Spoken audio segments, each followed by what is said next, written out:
Importante mencionar que ya aquí a través de Zoom tenemos la entrevista con don Ronald Antón, consultor político, con quien vamos a dialogar sobre las perspectivas de la consulta popular. Don Ronald, muy buenos días, gracias por estar con nosotros en Radio Visión Manaví 650M. ¿Qué tal? Muy buenos días, un saludo para usted, Tania, para Rodi y para Roberto. Es importante mencionar cuál es su perspectiva, cuál es la opinión o el sentir sobre la consulta popular ya entrando en materia. Bueno, hay que entender a la ciudadanía el entendimiento de que todas estas consultas populares, no solo este gobierno, sino los últimos gobiernos, han sido herramientas para que los gobiernos puedan justificar su accionar. Sin embargo, hemos visto, y creo que ustedes como periodistas han palpado, que la ciudadanía aún no tiene el real conocimiento o el entendimiento de esta herramienta democrática como tal, pero que desde el momento cuando se promociona la consulta popular, todavía hay en duda del por qué y el para qué sirve. Y no solo lo hablo de esta consulta popular, sino de los gobiernos pasados que utilizaron la consulta popular y que de una u otra manera creo que el accionar comunicacional desde la institución, en este caso, Consejo Nacional Electoral, que debe difundir, más allá de mostrar las preguntas, es generar la calidad de información para poder orientar a las personas o quitar esas dudas que hoy en día se necesita muchísimo. La consulta sigue siendo un poco dudosa en cuanto al entendimiento ciudadano. Sin embargo, desde el punto de vista político, la consulta está tratando de, en esta manera, quitar un poco la competencia que la Asamblea Nacional la puede generar, la puede enfocar. Y desde ese punto de vista es la controversia que se está generando en base al tema de la oposición que está haciendo desde la Asamblea al gobierno.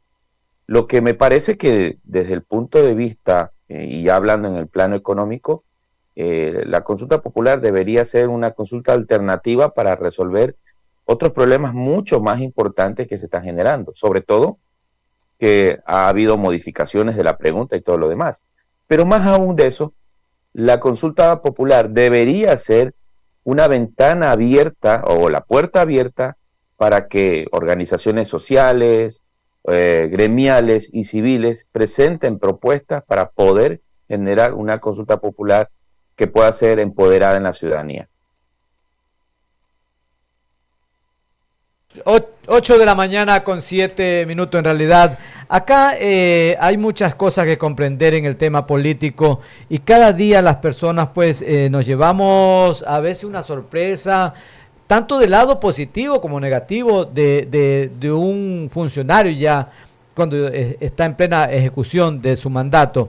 Acá justamente y tenemos hablando de la consulta popular, hablando de otros temas, y usted como experto, tenemos una disyuntiva y una problemática que se ha generado, por ejemplo, recién tiene ni 24 horas en la provincia, donde el sector pesquero, que es el fuerte de Manta, de Manabí, y justamente sus entidades de control que deberían estar acá con gente especializada, que a más de conocimiento tenga corazón y amor por la entidad, más bien se están llevando todo el equipaje, todo el accionar a la ciudad de Quito, donde allá pues sí tenemos pesca, pero será de trucha, de otras cosas, más no de la pesca real que genera recursos económicos para el Estado y fuente de trabajo para miles y miles de familias. En este caso también una decisión de esta podría perjudicar lo que se viene, porque tenemos por delante la consulta popular, el referéndum y también en febrero del año siguiente otra nueva elección para elegir a un nuevo mandatario y asambleísta, señor. Por supuesto, evidentemente afecta a un punto de desarrollo importante no solo para la ciudad, sino también para la provincia, llevar toda una institución que ha venido trabajando en territorio. Y digo territorio porque estas oficinas que han estado radicadas en Manta durante años, pasarlas a Quito, estaríamos generando un retroceso, estaríamos centralizando nuevamente las instituciones del Estado. Y lo que se busca justamente es ese tema, la independencia, darle esa prioridad al sector productivo, al sector atunero, a los pescadores y a la gente que de forma indirecta trabaja justamente en ese sector. Al llevarse las oficinas a Quito nuevamente, estaría imposibilitando para que muchos procesos, muchos trámites, la gente de producción, los atuneros, los empresarios, vayan a tener esa dificultad de trasladarse hasta Quito. Yo creo que el gobierno no está siendo consciente justamente por cuanto al tema de austeridad que está generando con esta crisis económica, está poniendo un poco más de tropiezos en ese sentido. Y por supuesto que va a afectar muchísimo en el tema electoral, porque el sector atunero, el sector pesquero, se van a sentir perjudicados ante este cambio tan repentino, porque en realidad no se ha justificado que se esté trasladando una oficina, una institución de la ciudad de Manta a Quito. Es más, creo que a vista de todos los mantenses y manavitas, lo que está tratando de decirse es que se está retornando al centralismo que durante muchos años la ciudadanía no ha estado de acuerdo. Avanzamos con este diálogo muy importante que estamos sosteniendo a esta hora de la mañana. Muy interesante porque, como usted lo dice, pues muchas veces hay cosas que se hacen con un cálculo político. Es decir, si yo soy un precandidato, un candidato, las decisiones que tome para esa ciudad, para esa provincia, puede ser como en una especie de cortejamiento, de enamoramiento para la población. Pero cuando ya se está en ejecución, cuando ya uno es funcionario, muchas veces se hace lo contrario. Entonces, eso es lo que muchas veces indicaba hace pocos minutos, vuelve un poco preocupante a un pueblo, en este caso a una provincia que es Manabí. Pero en todo caso, hay que educar, más bien yo creería, y como usted lo viene exponiendo, educar a ese pueblo, a esa ciudadanía, para que el momento que tome una decisión no solamente se deje, decimos acá en Manabí, engatusar por un rostro bonito, por una expresión bonita, porque tenga los ojos verdes o porque tenga buen verbo, buen discurso en una tarima, sino más bien que tenga un poder de convicción por lo que efectivamente proponga esa persona. Bueno, evidentemente creo que la oportunidad que tuvo el presidente Daniel Noboa al llegar a segunda vuelta, creo que una de las razones que se generó para que él se pudiera visualizar en la campaña fue justamente esa guerra polarizada que se venía dando entre correísmo y anticorreísmo.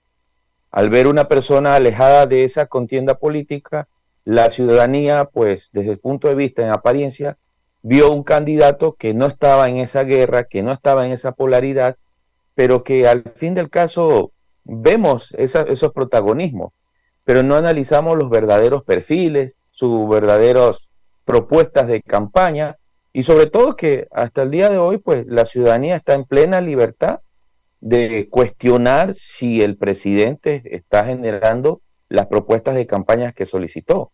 Entonces ya en redes sociales se comienza a ver los dime y te diré sobre las contradicciones del presidente. Creo que las redes sociales hoy en día pueden ser un termómetro muy importante para ver si el presidente está cumpliendo o no, sobre todo porque en redes sociales el contenido que se sube es eterno, es difícil querer borrarlo, es difícil porque se va a eternizar ese mensaje.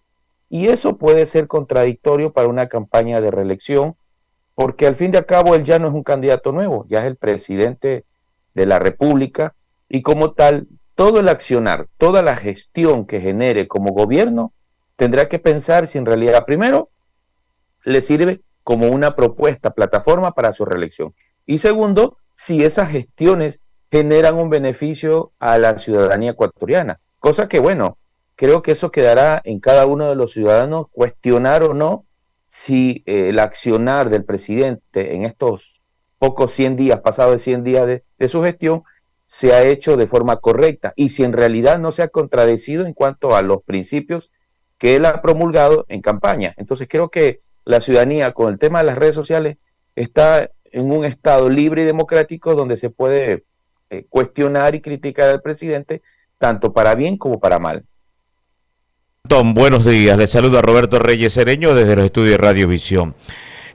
Usted nos manifestaba en el inicio justamente de su intervención de que esto de las consultas populares es como una herramienta, es como una herramienta de los gobernantes de turno, ¿no? Para, de acuerdo a cómo está el nivel político de ellos o la aceptación.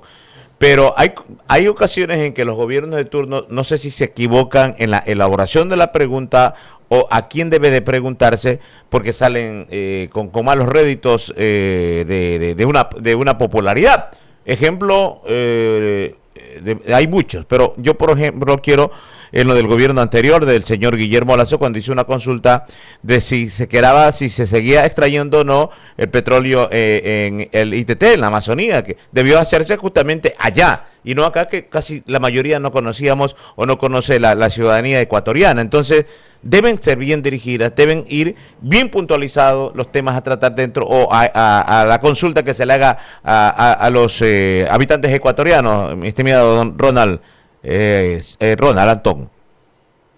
Bueno, hay que entender algo y es importantísimo, es fundamental que la ciudadanía entienda que la consulta popular es una herramienta que se le hace una consulta a ellos, pero que no siempre, ojo con lo que voy a decir, no siempre las propuestas deben salir del gobierno, deben salir de la ciudadanía.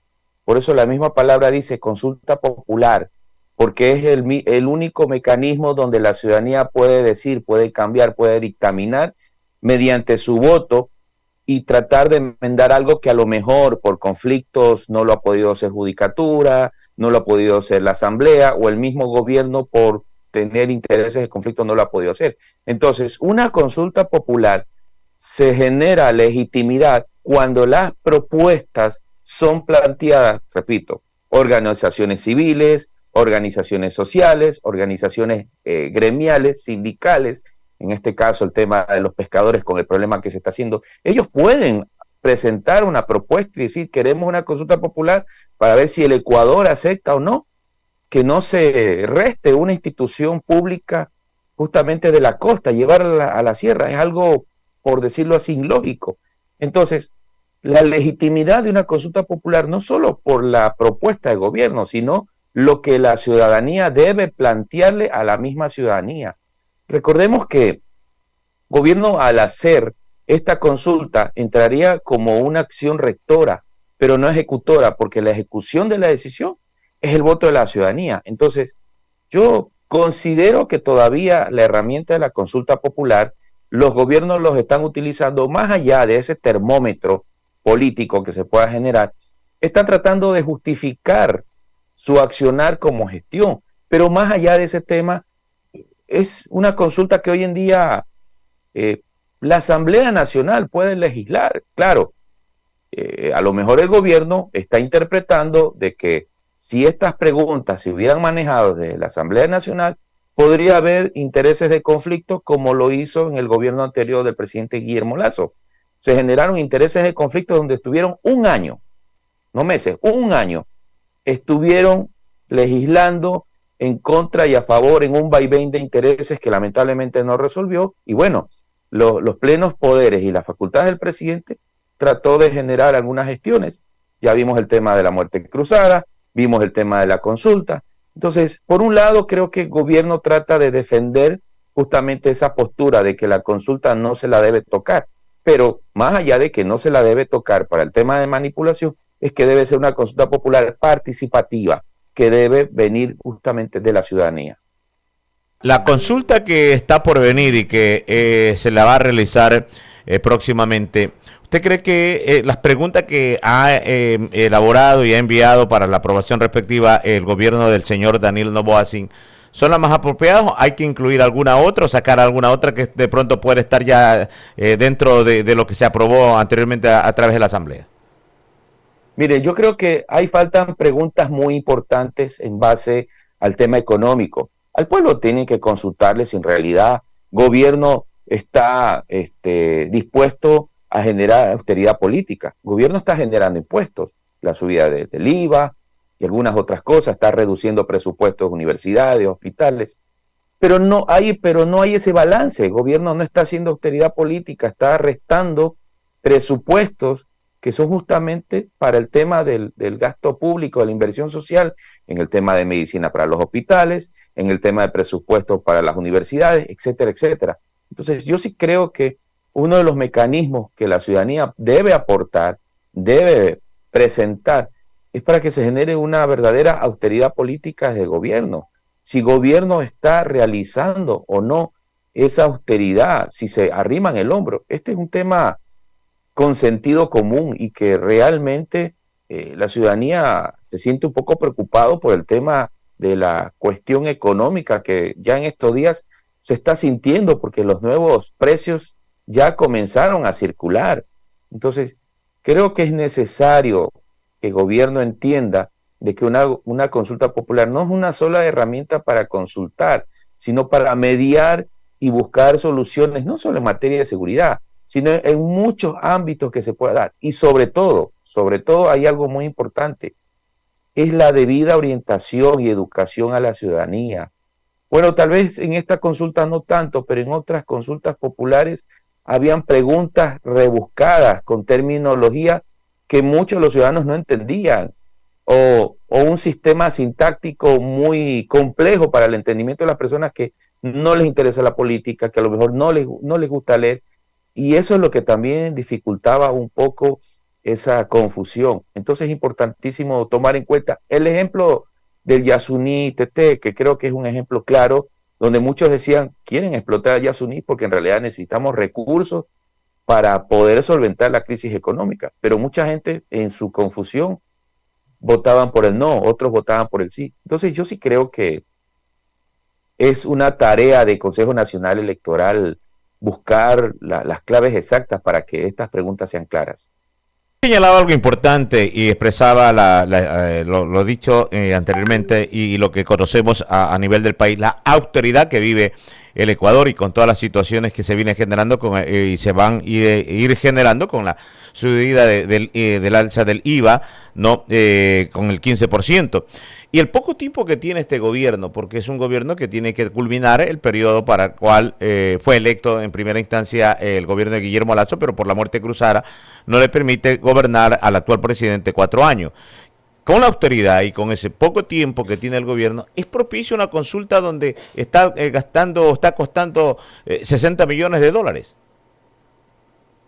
Lamentablemente, los últimos gobiernos a partir de la Constitución del 2008 en adelante, donde consideró que la Constitución es hiperpresidencialista, es decir, le está dando los plenos poderes al Ejecutivo en ese sentido, y para que nuestros ciudadanos entiendan, el presidente tiene el sartén por el mango y lamentablemente los decretos que se puedan generar se generan pues creo que a gusta y paciencia de ellos. Entonces, si lo vemos desde el punto de vista económico, por supuesto que esto estaría generando un gasto para el Estado, sobre todo porque estas preguntas el gobierno podría pasar como proyecto para que la Asamblea pueda legislar.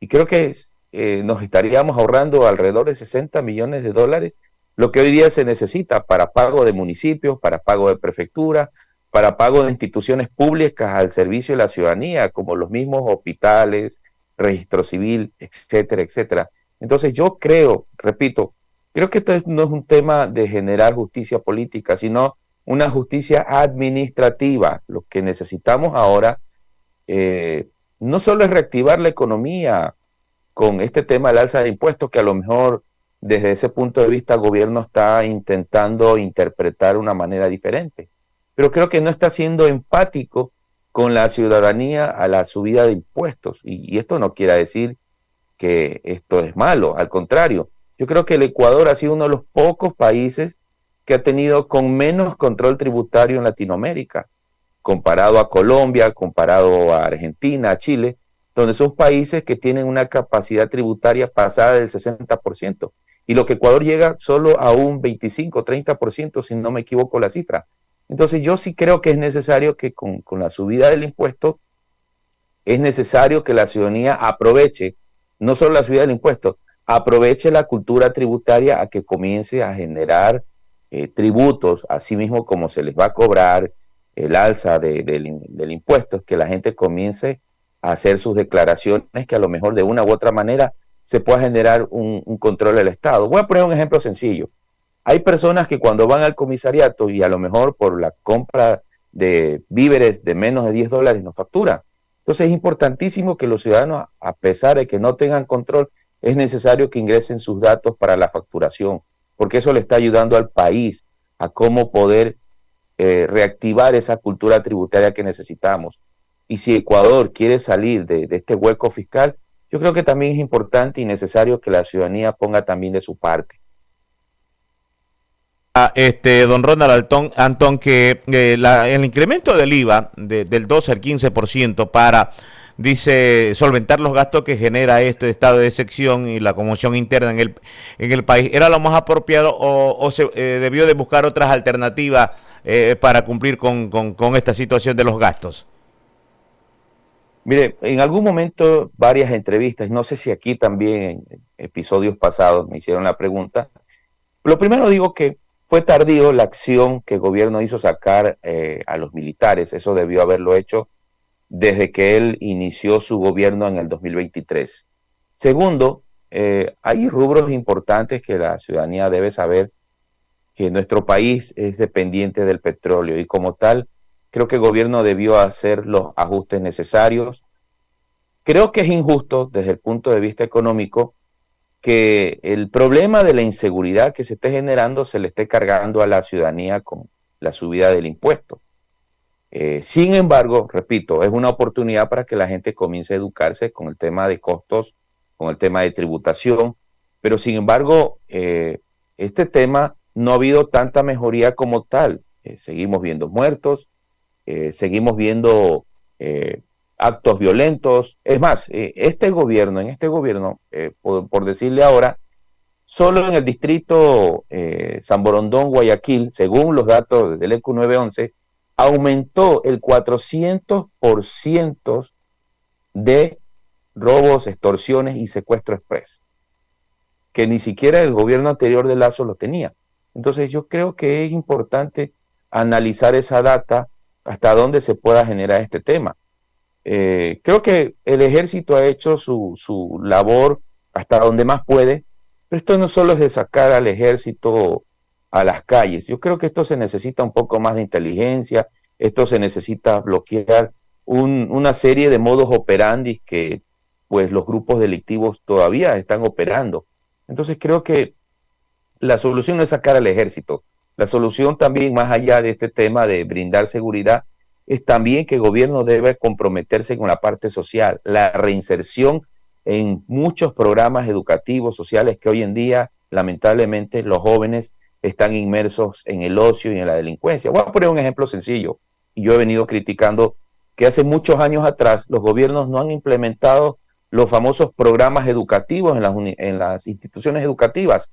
Antes los colegios tenían arbolización, educación vial, tenían premilitar, tenían defensa civil. Actualmente no lo tienen.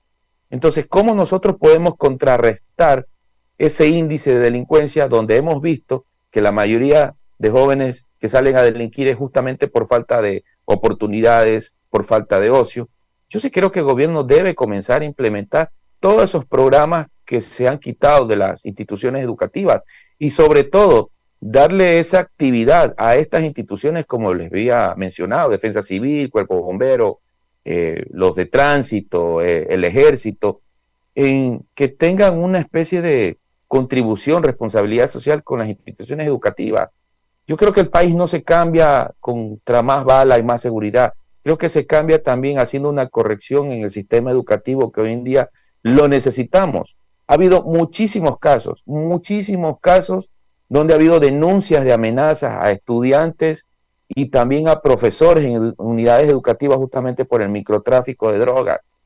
Y eso es lo que está pasando ahora cuando no tenemos estos programas dentro de las instituciones educativas. Creo que hay ciertas cosas que el gobierno debe tomar en serio y debe comenzar a cambiar para poder tratar de corregir todo lo que está pasando, que a lo mejor muchos no los ven, pero las realidades de muchos docentes que han tenido problemas, hoy en día se lo ve. Creo que hay unas estadísticas que la UNE tiene de las denuncias que se han recibido solo en el 2023. Pasan más de 1000 denuncias de amenazas por temas de microtráfico por tema de sanción a jóvenes con altos índices de comercialización y consumo de drogas. Entonces creo que el gobierno también tiene que poner un poco alto a ese tema. Sin duda, don Antón, lo que usted señala tiene una gran verdad, porque, y siempre lo hemos sostenido aquí en la radio, que lamentablemente quizás esos jóvenes que ahora vienen cometiendo estos actos ilícitos al margen de la ley, donde de la noche a la mañana ven una película y ya quieren ser actores y convertirse en millonarios en menos de una semana, y para lograrlo hacen estas cosas, pues no, que es el único camino que les quedaría, meterse a cometer actos ilícitos. Pero entonces, si esa juventud ya está un poco perdida, que a la final ya no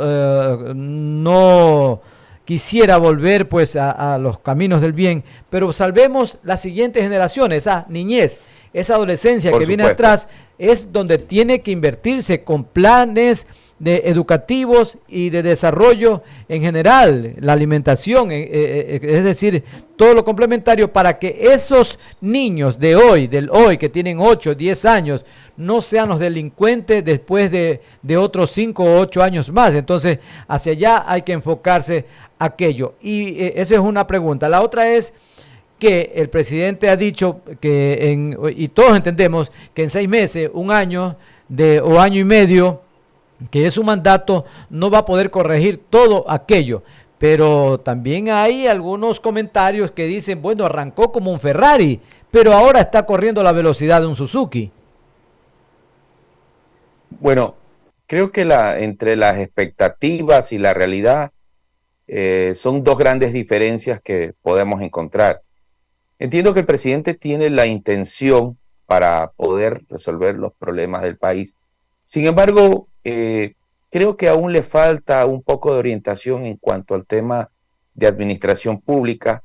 Creo que no está entendiendo que administrar no solo es generar impuestos, sino también optimizar recursos y sobre todo aprovechar de ciertos recursos el efecto multiplicador que se puede generar. Yo creo que, por ejemplo, el turismo, lo que le ha generado a Manabí, a Manta y a otras ciudades costeras es inmenso.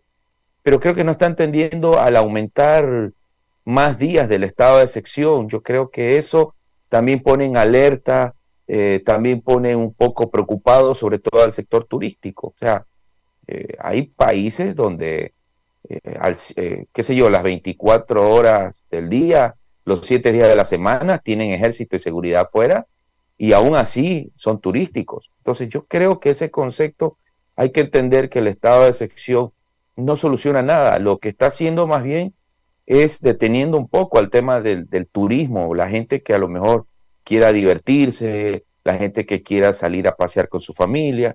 Yo creo que no debería haber estado de excepción. Lo que sí debería haber más control de seguridad en las carreteras, en los establecimientos turísticos, más operativos de control. Yo creo que eso es necesario. Y sobre todo inteligencia militar para poder tratar de frenar un poco esa logística de la delincuencia que hoy en día está dándose. Entonces es un poco preocupante. Creo que ellos son los expertos, solo lo digo como un ciudadano más, pero sin embargo es necesario que el gobierno tenga un poco más de empatía, no solo con cierto grupo de la ciudadanía, sino también con ese grupo de ciudadanía que también generan economía en el país.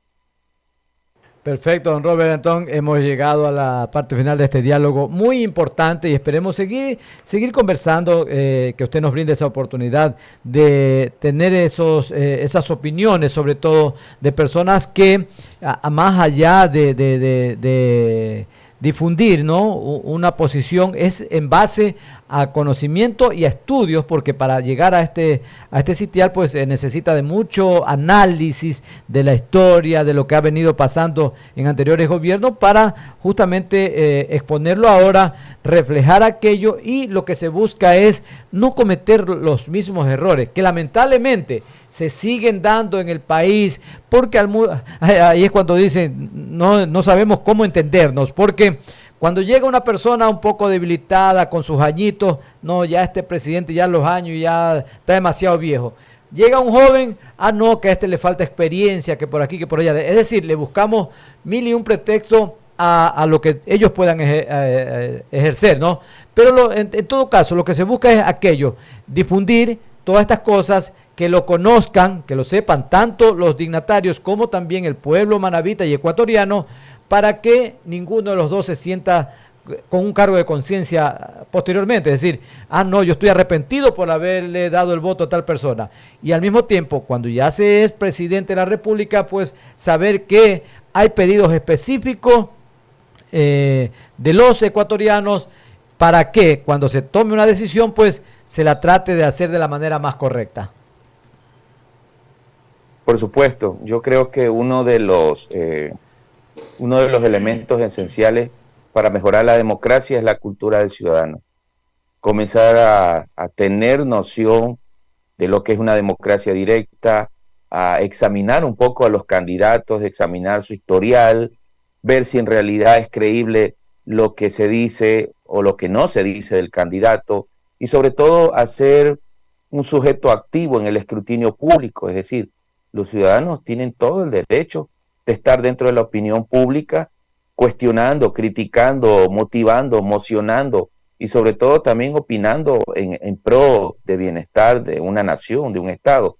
Entonces, por lo tanto, creo que la parte importante, y yo siempre lo he dicho en una frase, la democracia a medias se ve cuando la ciudadanía no está informada. Seguiremos teniendo ese poder a medias porque la ciudadanía elige por elegir, pero elige sin conocimiento. Por lo tanto, es necesario ahora cultivar ese voto informado que tanto necesitamos.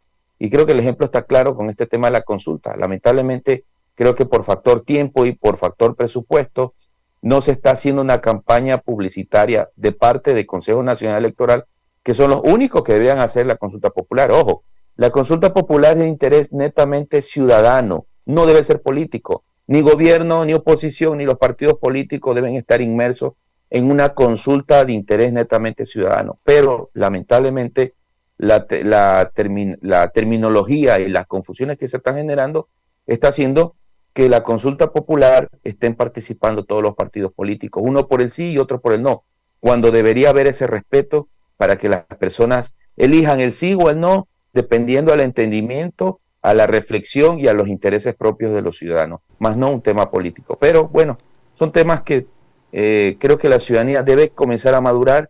En algún momento habrá un gobierno que le interese promulgar que la consulta popular es netamente de interés ciudadano y no político.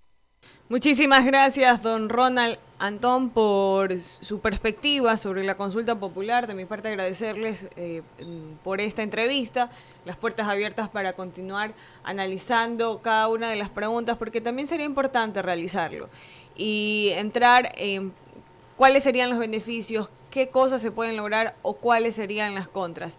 De mi parte, nuevamente agradecerle, desearle que tenga un buen día. Son las 8:37, vamos a una brevísima pausa y ya volvemos con más información.